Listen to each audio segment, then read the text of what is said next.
दोस्तों, औद्योगिक नगरी फरीदाबाद से साइबर सिटी गुरुग्राम के लिए प्रस्तावित मेट्रो को सिरे चढ़ाने के प्रयास तेज हो गए हैं। हाल ही में इस दिशा में प्रस्तावित रूट का निरीक्षण किया गया। बाटा से हार्डवेयर चौक, पाली चौक, अनाज मंडी रोड, जमाई कॉलोनी, गुरुग्राम रोड और फिर पाली तक का निरीक्षण किया गया। बाटा मेट्रो स्टेशन से लेकर पाली चौक पर प्रस्तावित मेट्रो रूट को देखते समय इस पर भी बारीकी से नजर डाली गई कि राह में कोई अड़चन तो नहीं है। इस परियोजना का रूट फाइनल होने के साथ ही औद्योगिक नगरी को साइबर सिटी से मेट्रो के जरिए कनेक्ट करने पर काम शुरू हो जाएगा। यहाँ हम आपको बता दें कि हरियाणा के मुख्यमंत्री श्री मनोहर लाल खट्टर ने बढ़कर रैली में वर्ष 2016 में गुरुग्राम और फरीदाबाद के बीच मेट्रो चलाने की घोषणा की थी। इसके बाद DMRC से इसकी DPR तैयार कराई गई थी। फरीदाबाद और गुरुग्राम के बीच 32.14 किलोमीटर लंबा रूट होगा। इस पर कुल 11 स्टेशन प्रस्तावित किए गए हैं। इनमें से 5 फरीदाबाद और 6 स्टेशन गुरुग्राम में होंगे। फरीदाबाद में बाटा मेट्रो स्टेशन से ये रूट जोड़ा जाएगा। इसके बाद पाली चौक और फिर मस्जिद चौक पर स्टेशन बनेंगे। पाली और फिर मांगर चौक पर मेट्रो स्टेशन बनाया जाना प्रस्तावित है। आगे गुरुग्राम में 6 मेट्रो स्टेशन बनाए जाएंगे। 9 मेट्रो स्टेशन एलिवेटेड और 2 भूमिगत होंगे। इस परियोजना पर कुल 5,900 करोड़ रुपए खर्च होने का अनुमान लगाया गया है। दोस्तों, अब बात करते हैं रेलवे निजीकरण के बारे में। मोदी सरकार रेलवे निजीकरण की दिशा में बहुत तेजी से आगे बढ़ रही है। निजीकरण के इस दौर में इंडियन रेलवे भी शामिल है।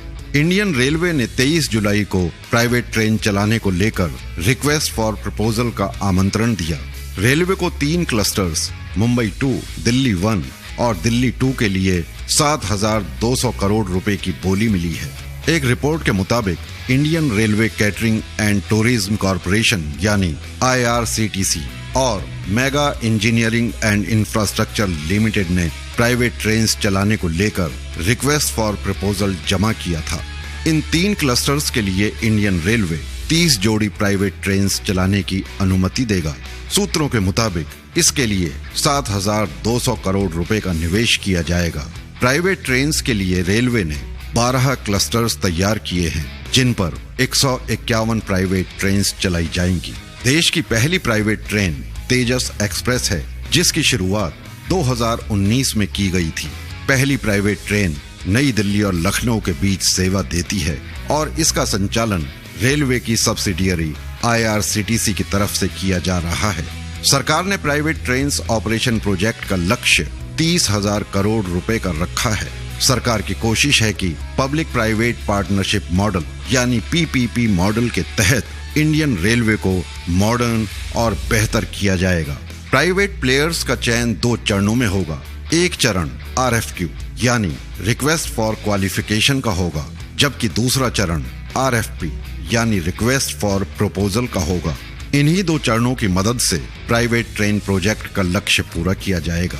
ट्रैफिक को ध्यान में रखते हुए ज्यादातर बोलीकर्ताओं ने दिल्ली और मुंबई क्लस्टर के लिए ज्यादा दिलचस्पी दिखाई है।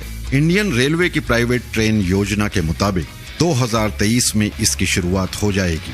मार्च 2023 तक 12 जोड़ी प्राइवेट ट्रेन्स का संचालन शुरू करने का लक्ष्य रखा गया है। 2027 तक इसकी संख्या बढ़ाकर 151 की जाएगी। रेलवे अपने इंफ्रास्ट्रक्चर में भी सुधार पर जोर दे रहा है। रेलवे के कायाकल्प के लिए 2030 तक 50 लाख करोड़ के फंड की जरूरत है। इतना ज्यादा फंड इकट्ठा करने के लिए रेलवे ने पब्लिक प्राइवेट पार्टनरशिप को मॉडल बनाया है। रेलवे और सरकार को उम्मीद है कि प्राइवेट प्लेयर्स की एंट्री से डेवलपमेंट का कामकाज ज्यादा तेज होगा। इसके अलावा सर्विस क्वालिटी भी बेहतर होगी। दोस्तों, अब इस वीडियो को यहीं समाप्त करते हैं। मिलते हैं अगले वीडियो में किसी नए विषय के साथ। धन्यवाद।